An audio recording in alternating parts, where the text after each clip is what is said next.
সবাইকে জানাই আমাদের ৮০তম স্বাধীনতা দিবসের প্রীতি ও শুভেচ্ছা অভিনন্দন। তো আজকে সেই আনন্দে সকালবেলায় উঠেই মিষ্টি বানিয়েছিলাম। তো কী মিষ্টি বানালাম চলুন।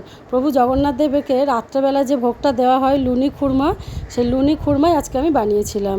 তো আমরা এদেশীয়তে আমরা উড়িষ্যাবাসীরা লুনি খুরমা বলেন, কিন্তু আমাদের এখানে পশ্চিমবঙ্গবাসীরা এটাকেই গজা বলি আমরা।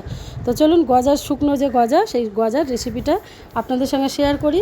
একটু ময়দা মাখা ছিল, যেটা ঘি দিয়ে আর চিনি দিয়ে ময়দাটা মাখা ছিল ঘি দিয়ে সুন্দর করে। তো সেইটাকেই ভালো করে যে 2 ঘন্টা পরে সেই ময়দাটাকে বার করে নিয়ে আমি ভালো করে আবারও ডলে নিচ্ছি। এইভাবে ভালো করে ডলতে হবে যাতে প্রতিটা লেয়ারে রসটা ঢোকে আর সুন্দর করে মচমচেও হবে, কিন্তু খাস্তাও হবে, আবার খেতেও ভালো হবে আর মিষ্টিও হবে। তো এই যে একটা বড় করে মোটা করে আমি ডো নিয়েছি, সেই ডোটাকে ভালো করে এরকম করে বেলুনের সাহায্যে এটা একটুকে বড় করে নিলাম, নিয়ে 4-5টা এভাবে কেটে নিয়েছি আমি। নিয়ে এবারে আপনারা যেরকম পারবেন শেপ দেবেন, কিন্তু ঠাকুরকে যেটা দেওয়া হয় লম্বা লম্বা আঙুলের মতন কাঠি কাঠি। তো আমি এখানে বরফি সাইজও করেছি, আবার কাঠি সাইজও করেছি। তো আমার যেরকম পছন্দ হচ্ছে 2 রকমভাবেই করেছি, কিন্তু মিষ্টিটা খেতে একই রকম হবে, শুধু দেখতে অন্যরকম, এই আর কি। তো এই যে লুনি খুরমা যেটা মিষ্টিটা আমি বললামই যে ভগবানকে এটা ভোগে নিবেদন করা হয়, এটা রাত্রেবেলার প্রভুর ভোগ, কিন্তু এইভাবে দেওয়া হয়। কিন্তু আমরা নিজেরা খাবো বলে ওই জন্য এইভাবে করছি। ঠাকুরের ভোগের রান্না তো আলাদা জায়গায় করতে হয়, সম্পূর্ণ নিরামিষ বাসনে, নিরামিষ সব জায়গায়। তো এটা আমাদের যে খাবার জায়গায় রান্না হয় প্রতিদিনে, সেখানেই। তো আমরা আজকে এই মিষ্টিটা খাবো করে, তো সেই কারণেই বানানো হচ্ছে। তো এইভাবে প্রথমে চারদিকে 4টে লাইন আমি কেটে নিয়েছি, নিয়ে তো ফার্স্টে বরফির আকারে আমি এইভাবে কেটে নেব, যেটা একটু থিকনেসটা থাকবে একটু মোটা মোটা, দেখতেই পাচ্ছেন, যেটা ফুলে আরও মোটা মোটা হবে।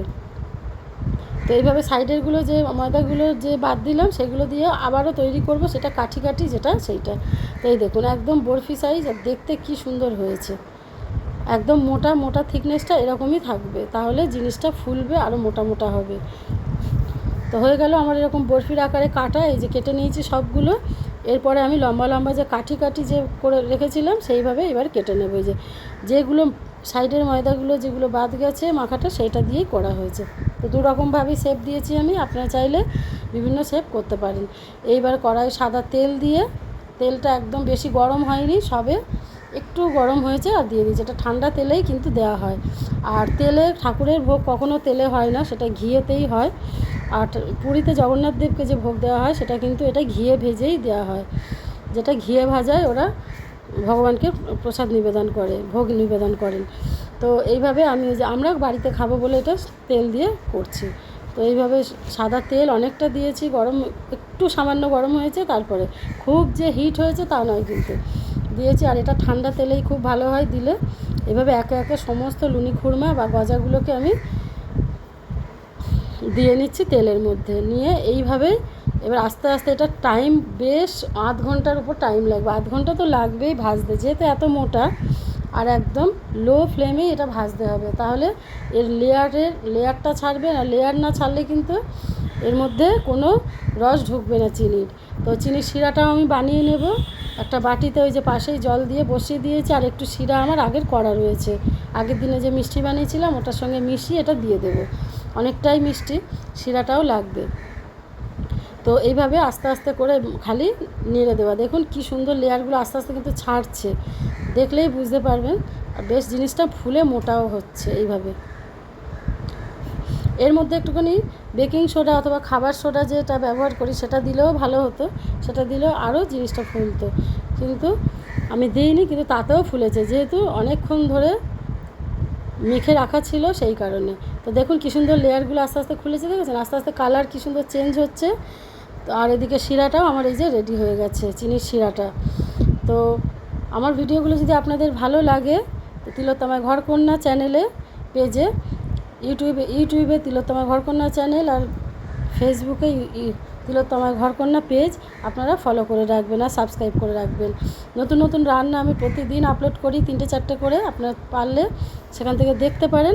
আর কি সুন্দর কালার এসে গেছে, গজাগুলো কিন্তু আমি ভাজা ভাজা করে তুলে নিয়েছি। দেখুন এবার নিয়ে চিনির শিরার মধ্যে এবার ডুবিয়ে দেবো, এবার রেখে দেবো আমি পরে 1-2 ঘন্টা পর থেকে কিন্তু খাওয়া যাবে এইভাবে। তো রসের সঙ্গে ভালো করে মিশিয়ে দিই আমার এই লুনি খুরমাগুলো বা গজাগুলো। তো এইভাবে আজকে আমি মিষ্টিটা তৈরি করেছিলাম বাড়িতে খাওয়ার জন্যে স্বাধীনতা দিবস উপলক্ষে। কেমন লাগলো আপনারা জানাবেন ছোট্ট একটা কমেন্টের মাধ্যমে। আপনাদের ভিডিওটা কেমন লাগলো জানাবেন ছোট্ট একটা কমেন্ট করে। ভিডিওটা ভালো লাগলে লাইক শেয়ার বন্ধুদের সঙ্গে শেয়ার করে রেখে দেবেন আর কমেন্ট করে জানাবেন। আর তৈরি হয়ে গেছে, এই যে চাপা দিয়ে আমি রেখে দেবো। এখন 2 ঘন্টা পরে আমি নিয়ে এসেছি। এই যে দেখুন কী সুন্দর, একদম সমস্ত রস তো টেনে নিয়েছে আর খেতে যেমন মচমচে হয়েছে, ভেতরে রসও ঢুকেছে সুন্দর, আর খেতেও দুর্দান্ত হয়েছিল। তো আজকের মতো তাহলে আসি, ভিডিওটা এই পর্যন্ত। আপনাদের ভালো লাগলে লাইক কমেন্ট শেয়ার আর সাবস্ক্রাইব করে পাশে থাকবেন। দেখা হচ্ছে পরের একটা ভিডিওতে আপনাদের সঙ্গে। ততক্ষণের জন্য টাটা।